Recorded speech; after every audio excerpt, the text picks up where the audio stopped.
नमस्कार, आप देख रहे हैं धन दौलत और मैं हूं विवेक लॉ। अक्सर कहा जाता है कि बीते वक्त की चिंता नहीं करनी चाहिए और भविष्य को भूलकर वर्तमान में जीना चाहिए। यह बात है तो बिल्कुल सही, लेकिन एक जगह ऐसी है जहां पर आपको भविष्य के बारे में सोचना ही पड़ता है। यह है आपकी रिटायरमेंट, क्योंकि उस वक्त आपकी आमदनी के रास्ते कम होने लगते हैं और खर्चों में सिर्फ मामूली कमी आती है, जिसे कई दफा डॉक्टर के खर्च बढ़ा भी देते हैं। उस वक्त रकम की जरूरत को पूरा करने के काम केवल सही वक्त पर किया गया निवेश ही कर सकता है।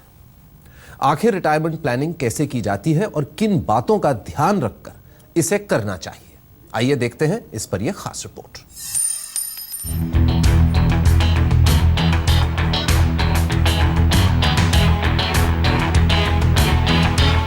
रिटायरमेंट प्लानिंग शुरू करने से पहले आपको अपने रिटायरमेंट के बाद की लाइफस्टाइल और जीवन अवधि का अंदाजा लगा लेना जरूरी होगा। जीवन अवधि केवल हम औसत आयु के आधार पर ही जान सकते हैं। रिटायरमेंट प्लानिंग शुरू करने से पहले आपको चंद बातों का ध्यान रखना होगा, जिससे आपकी रिटायरमेंट प्लानिंग कामयाब हो जाए। सबसे पहले आपको जान लेना होगा कि आखिर किस उम्र में रिटायर होने वाले हैं और उसके बाद कितना जीवन बाकी रहेगा। भारतीयों की औसत उम्र 75 साल है, लेकिन आपको प्लानिंग कम से कम 85 बरस की उम्र तक करनी चाहिए। रिटायरमेंट के बाद हमें कितनी रकम की जरूरत होगी, इसका सही अंदाजा लगाकर आप पैसा बचा सकते हैं। आमतौर पर मौजूदा खर्चों में से 70% रिटायरमेंट के बाद भी बरकरार रहते हैं। सो उसके लिए पैसा निवेश करना है और ये ध्यान में रखकर करना है कि महंगाई दर से ये निवेश बेअसर रहे। रिटायरमेंट के बाद आपको निवेश से कितनी रकम हासिल होगी, ये अंदाजा भी EPF, superannuation, pension, gratuity, rent, royalty वगैरह वगैरह से मिलाकर करना जरूरी होगा। मौजूदा निवेश की वैल्यू रिटायरमेंट के वक्त क्या हो जाएगी, ये जानकारी लेना भी जरूरी है। मौजूदा खर्चों और आमदनी के हिसाब से आपकी लाइफस्टाइल तय होगी और फिर आप पैसा जोड़ने के बारे में रणनीति बना सकते हैं। सावधानी से करें रिटायरमेंट प्लानिंग। रिटायरमेंट प्लानिंग के लिए केवल बीमा कंपनियों के प्लान खरीदना भर काफी नहीं है। आपको ये देखना और समझना होगा कि इंश्योरेंस कंपनियों के रिटायरमेंट प्लान खरीदकर आप लक्ष्य को हासिल कर भी पाएंगे या नहीं। Readymade pension retirement plan. Bharat में मौजूदा पेंशन या रिटायरमेंट प्लान बीमा कंपनियों के प्रोडक्ट्स हैं, जो पारंपरिक यानी फिक्स रिटर्न स्कीम्स हैं या फिर यूलिप के रूप में मौजूद हैं। पारंपरिक रिटायरमेंट प्लान। बीमा कंपनियों के पारंपरिक रिटायरमेंट प्लान से आपको सालाना 6 से 7% रिटर्न हासिल हो सकता है। इस दर से मिलने वाला रिटर्न महंगाई दर को मात देकर अच्छा खासा फंड बनाने का ख्वाब पूरा नहीं कर पाएगा। ULIP retirement plan. यूलिप की सबसे बड़ी खामी है कि इसमें निवेश के साथ जुड़े भारी भरकम चार्ज और निवेश अवधि के दौरान भी तमाम तरह के खर्च निवेश की रकम को तगड़ा नुकसान पहुंचाते हैं। रिटायरमेंट प्लानिंग के लिए इंश्योरेंस का जो रोल है उसको हम 3 हिस्सों में देख सकते हैं। एक तो सिंपल इंश्योरेंस, एक इन्वेस्टमेंट प्लस आपका जो इंश्योरेंस आप कराते हैं वो, और तीसरा हेल्थ इंश्योरेंस। अगर हम रिटायरमेंट की बात करें तो हमें इन्वेस्टमेंट और जो इंश्योरेंस है उसको साथ में कभी भी मर्ज करके नहीं लेना चाहिए। उसमें होता ये है कि जो इन्वेस्टमेंट का आपका पैसा बचता है आपको, वो कहीं ना कहीं दूसरे वाले का जो प्रीमियम है उसमें चला जाता है, तो उसमें बेनिफिशियरी आप कभी नहीं बन सकते। इससे हमें हमेशा बचना चाहिए। कैसे करें रिटायरमेंट प्लानिंग? एक समझदार निवेशक को रिटायरमेंट प्लानिंग के लिए निवेश के कई विकल्पों को मिलाकर पोर्टफोलियो बनाना चाहिए। साथ ही आपको उन स्कीम से दूरी बनानी होगी जिनमें रिटर्न्स कम मिलता है और जो स्कीम्स काफी चार्ज वसूलती हैं। रिटायरमेंट प्लानिंग के लिए schemes. Term insurance, mutual funds, PPF को अपने पोर्टफोलियो में शामिल करके आप लक्ष्य को हासिल कर सकते हैं। Term insurance. पत्नी के रिटायर्ड जीवन में पैसों की तंगी को टर्म इंश्योरेंस ही बचा सकता है। टर्म इंश्योरेंस पॉलिसी ऑनलाइन खरीदने पर 50 से 60% तक सस्ती मिलती है। Mutual funds. महंगाई दर को मात देकर शानदार रिटर्न देने के लिए आप इक्विटी म्यूचुअल फंड्स पर भरोसा कर सकते हैं। शॉर्ट टर्म और medium term debt fund FD के मुकाबले बेहतर साबित हो सकते हैं। पीपीएफ। पीपीएफ 8.8% टैक्स की फ्री रिटर्न देने वाला निवेश विकल्प है। इसमें 15 साल का लॉक इन भी है। रिटायरमेंट के बाद स्कीम्स। रिटायरमेंट के बाद भी निवेश के लिए आपको समझदारी से विकल्पों का चुनाव करना चाहिए। Post office EMIs, senior citizen savings scheme, bank FD, mutual fund, MIPs और डेट फंड के सहारे आप रिटायरमेंट के बाद भी जरूरी रिटर्न हासिल कर सकते हैं। आदित्य केराना, दिल्ली, आज तक।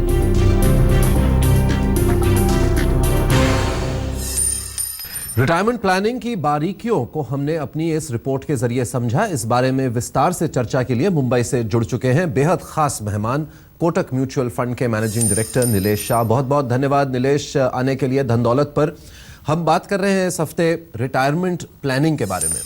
कई बार हम सोचते हैं कि हमें इसकी चिंता क्यों करनी चाहिए। अगर हमारे बच्चे हैं तो हमारे बच्चे जब हम बूढ़े हो जाएंगे, वृद्ध हो जाएंगे, तो वो हमारी रक्षा करेंगे, हमारे फाइनेंशियल नीड्स जो हैं उनको ये संवारेंगे और हमारा ख्याल रखेंगे। लेकिन ऐसा अक्सर होता नहीं है नीलेश।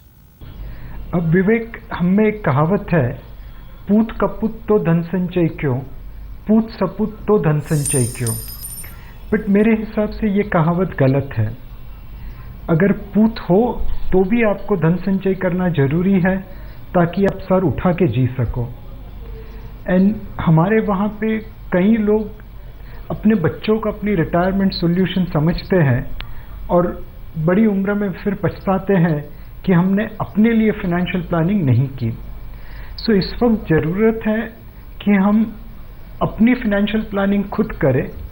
अच्छे स्टॉक, अच्छा इन्वेस्टमेंट आपके लिए गारंटीड रिटायरमेंट सॉल्यूशन है, रादर देन आप अपने बच्चों के ऊपर डिपेंडेंट रहे।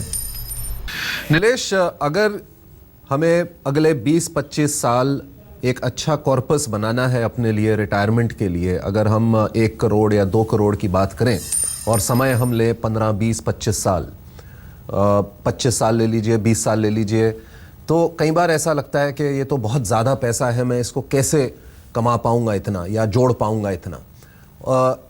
आप हमेशा कहते आए हैं जो सिस्टमैटिक इन्वेस्टमेंट प्लानिंग है, धीरे धीरे थोड़ा थोड़ा शुरू करिए, जैसे जैसे आपकी इनकम बढ़े उसे बढ़ाते रहिए। तो थोड़ा इस पे कुछ आप बता सकते हैं कि कैसे बूंद बूंद से भी सागर आप बना सकते हैं। डेफिनेटली विवेक, आपने बहुत सही कहा कि बूंद बूंद से सागर बनता है। अब मैं एक किस्सा लेना चाहता हूँ HDFC का। सब लोग जानते हैं ये बहुत अच्छी कंपनी है। ये सिर्फ एक ही बिजनेस करती है, हाउसिंग लोन लोगों को देने का। 1991 से लेकर 2015 तक मैं HDFC के शेयर्स को देखूं तो उसने तकरीबन 80,000% रिटर्न दिया है। ये तकरीबन 380 टाइम ऊपर गया है पिछले 25 सालों के अंदर। अब इस समय का भारत कैसा था? 1991 में रफली भारत की GDP थी $250 बिलियन, आज मोटा मोटा $2 ट्रिलियन हुई है। सो इकोनॉमी आपकी $1.75 ट्रिलियन से बढ़ी है। उसी समय में जैसे जैसे इकोनॉमी की साइज बढ़ी वैसे वैसे स्टॉक मार्केट की साइज बढ़ी और स्टॉक मार्केट उन दिनों में तकरीबन $1.3 ट्रिलियन से बढ़ा है। अब $1.8 ट्रिलियन की GDP ग्रो करके $1.3 ट्रिलियन मार्केट कैप खड़ा हुआ और HDFC जैसी कंपनी बन गई जिसने 80,000% रिटर्न लोगों को दिया है। अब आने वाले 10-15 सालों में हम $2 ट्रिलियन की इकोनॉमी $4 ट्रिलियन करने जा रहे हैं।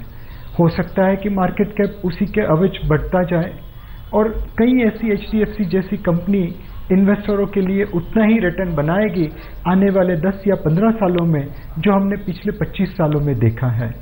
सो अब आपके हाथ में है, आप इसमें से कितना कमा सकते हैं। अगर आपके पास इस वक्त सारा पैसा है तो आप लगा सकते हैं, बट अगर आपके पास पैसा धीरे धीरे आ रहा है, जैसे सैलरी इनकम आती है, बिजनेस इनकम आती है, तो आप हर महीने छोटा छोटा अमाउंट निवेश कर सकते हैं। इसे सिस्टमेटिक इन्वेस्टमेंट प्लान करते हैं और इस तरह भारत की ग्रोथ में आप भागीदार बन सकते हैं और भविष्य की HDFC जैसी कंपनी में निवेश करके आपका रिटायरमेंट कॉर्पस बना सकते हैं। नीलेश, आप अक्सर पावर ऑफ कंपाउंडिंग के बारे में भी कहते रहते हैं और हालांकि हम सब किसी ना किसी वक्त में जब हम छोटे थे, बच्चे थे, तब हम सब ने इसके बारे में पढ़ा, लेकिन शायद हम इसको भूल गए। ये एक बहुत ही महत्वपूर्ण चीज़ है जब आपके फाइनेंशियल प्लानिंग की बात आती है। ज़रा आप ये समझाएंगे। डेफिनेटली विवेक, मतलब मैंने बहुत पहले बचपन में सीखा था कि difference between success and failure is 1 hour. जो आदमी सक्सेसफुल है वो 1000 घंटे काम करता है और जो आदमी फेल होता है वो सिर्फ 999 घंटे काम करता है। ये आखिरी का 1 घंटा आपको फेलियर से सक्सेसफुल कर सकता है। कुछ इसी तरह पावर ऑफ कंपाउंडिंग है। मतलब कई बार लोग मुझे कहते हैं कि नीलेश भाई आप 36% रिटर्न हमें गारंटी कर दीजिए, मैं अपना सारा पैसा आपको दे दूंगा। ये लोग समझ नहीं पाते कि 36% कंपाउंडिंग किसको कहते हैं। अगर आपके पास $1 मिलियन है, सिर्फ $1 मिलियन, और उसे आप 58 साल तक 36% से कंपाउंड करें, हर महीने 3% कमाए, तो सिर्फ 58 सालों के अंदर आप $50 ट्रिलियन के मालिक बन जाएंगे। आप पूरी दुनिया के मालिक बन जाएंगे। ऑब्वियसली आज जो विश्व का सबसे सर्वाधनिक आदमी है उसने भी इसका 1% अचीव नहीं किया है। तो ये जो 36% कंपाउंडिंग है वो आपको विश्व का सबसे धनिक आदमी, पूरे विश्व का मालिक बना सकता है। ऑब्वियसली 36% कंपाउंडिंग मुश्किल है, बट ये ऐसा समझाती है कि अगर 10, 12, 15% भी कंपाउंडिंग हो गई तो आपकी रिटायरमेंट सॉल्यूशन कितनी आसान हो जाएगी। कंपाउंडिंग एक ऐसी चीज़ है, वो घड़ी की सुई की तरह है, हमेशा निरंतर चलती रहती है, कभी रुकती नहीं है। इसीलिए कहा गया है जितनी जल्दी निवेश कर सकते हैं करिए, जितने लंबे समय के लिए निवेश कर सकते हैं करिए।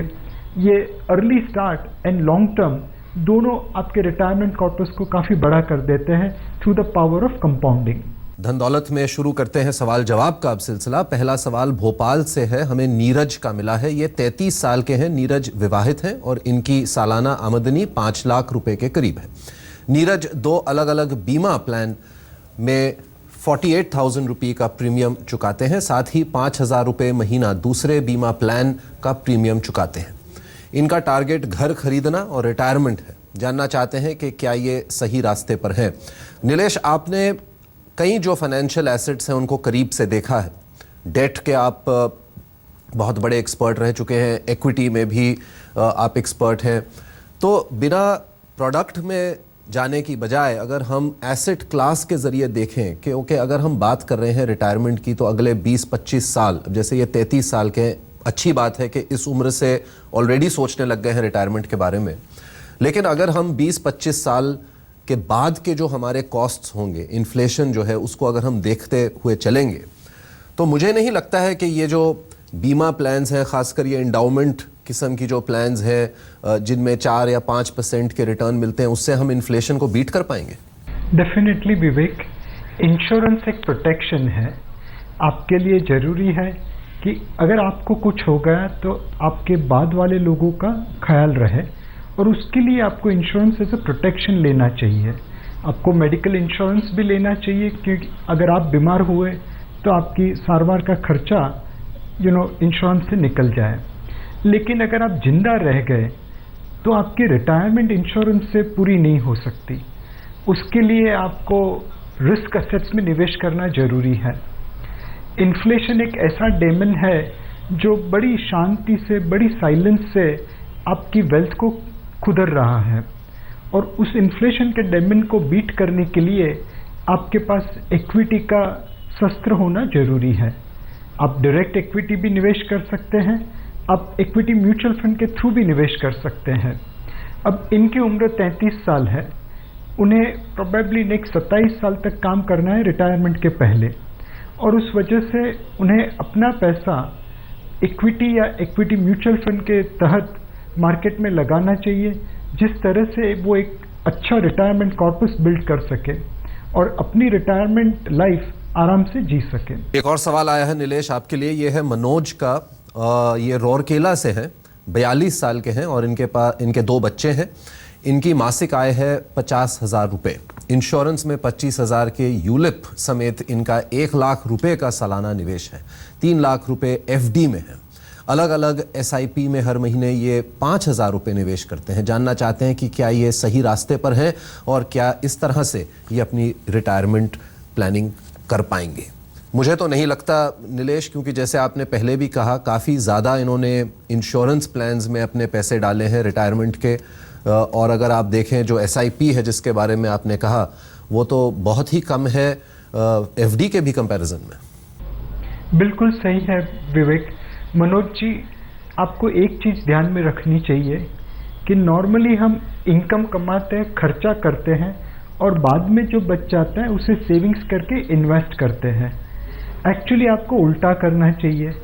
आपको सेव कितना करना है, इन्वेस्ट कितना करना है, उसका टारगेट बनाइए। इनकम में से सेविंग्स को डिडक्ट करिए और बाकी जो पैसा बच जाए उसको आप खर्चा करिए। सो एक है कि आपको आपकी सेविंग्स बढ़ाने की ज़रूरत है। दूसरी चीज़ है उस सेविंग्स को अच्छी तरह निवेश करिए। इस वक्त आपका जो पोर्टफोलियो है वो यूलिप की तरफ कुछ ज़्यादा डिस्प्रपोर्शनेटली अलोकेट हुआ है और आप जो पैसा इक्विटी फंड्स में SIP के रूप में लगा रहे हैं वो कम है। मेरे हिसाब से अगर आप उसको दुगना कर दे तो आपके लिए वो अच्छा रहेगा और वो आपको एक अच्छा रिटायरमेंट कॉर्पस देने में मदद करेगा। बहुत बहुत धन्यवाद नीलेश आने के लिए धन दौलत पर। उम्मीद करते हैं कि अब जो हमारे दर्शक हैं वो आपकी बात सुनकर रिटायरमेंट प्लानिंग अपनी जरूर शुरू करेंगे। बहुत बहुत धन्यवाद आपका आने के लिए। धन दौलत में आज के लिए बस इतना ही। अगर आप भी शेयर बाजार, रियल एस्टेट, गोल्ड जैसे निवेश के तमाम विकल्पों के बारे में किसी तरह की जानकारी चाहते हैं तो आप हमें dhandaulat@aajtak.com पर मेल कर सकते हैं। धन्यवाद। देश में साजिश का एक बड़ा जाल बुन रही है पाकिस्तान की खुफिया एजेंसी ISI। इसके लिए अब ISI कर रही है सेना और सरकारी सिस्टम में सेंधमारी। दिल्ली पुलिस ने राजौरी से आज तड़के पकड़ा है सरकारी स्कूल का एक टीचर जो भारत में कर